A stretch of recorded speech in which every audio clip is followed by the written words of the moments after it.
Thank you, Mr. Chairman. And Ms. Secretary, thank you again for being with us today. It is sometimes confusing to people across America, and perhaps even us here. We're the Education Committee, and we've got the Secretary of Agriculture here, and so there are a lot of complicated ways we try to get at things. One thing that's not really complicated is we do have solid bipartisan agreement that these child nutrition programs are not only worthwhile, they are important, they're essential.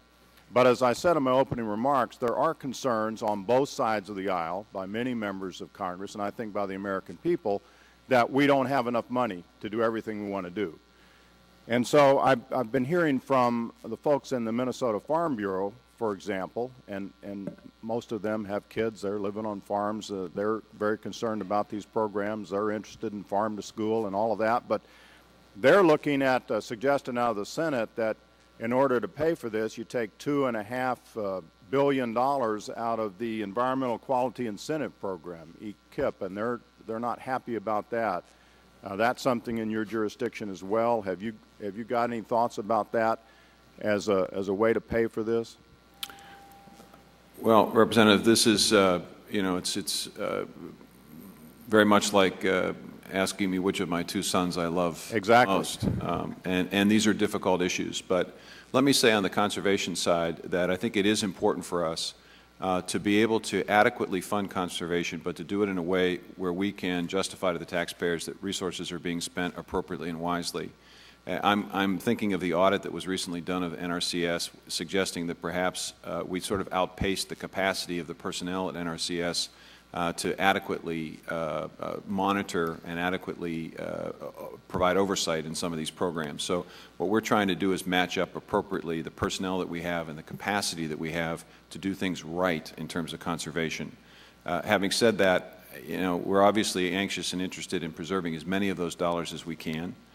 There may be other areas in our budget which I'm more than happy to sit down and visit with folks about. There may be other places in the large federal budget that might be available. The bottom line, from my perspective, is that I can't think of anything more important than getting this done this year. So if we've got to figure something out within our budget, if we are given a target, a directive from Congress, we're more than happy to assist in trying to figure out how this gets paid. This is extremely important, and I don't underestimate the difficulties of your job here, and I absolutely understand the whole issue of deficits. I was a governor. I dealt with balanced budgets for 8 consecutive years. It is not easy to do. Having said that, if we don't do this year, this is not going to get any easier. It's going to get much, much tougher in the future, and there'll be one more year of delay in terms of improving the quality and nutritional value of what we're feeding our children. The Institute of Medicine study was a wake-up call for me, Representative. I mean, it was a wake-up call suggesting that we're not doing right by our kids. So I'm committed to finding the resources wherever that might be and making sure that we do it in a fair and equitable and balanced way. So I think what I heard out of that is that taking the $2.5 billion from EQIP is probably okay with you. Is that right? I don't think it. I think it would not be fair to say it's okay because there may be $2.5 billion, $1 billion, $500 million. $250 million, not from EQIP, from some other program. I think the point of this is you give us a target.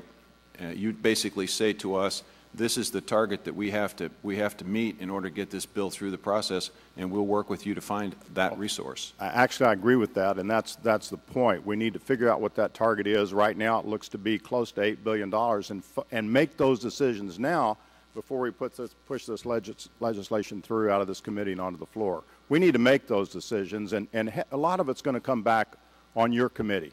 I mean, on your department. There's just no question about that. This is a suggested $2.5 billion. You're suggesting maybe there's other places inside of ag where we ought to be looking for ways to pay for this bill. And it's going to be tough for all of us. I just think we need to be doing it now and making those tough decisions now and not pushing this thing through unpaid for. Here's one concern I have about that. This was some months ago. There was another proposal that we had where we offered up a series of offsets from our budget to try to fund it. What happened was the proposal that was beneficial to USDA didn't get passed through the Congress, but the offset was taken for something else. So with due respect, Representative, let's make a deal here. Let's make a deal. We get this through the committee. We get it on the floor. We'll help you find the resource. All right. I yield back, Mr. Chairman. Thank you. Mr. Court.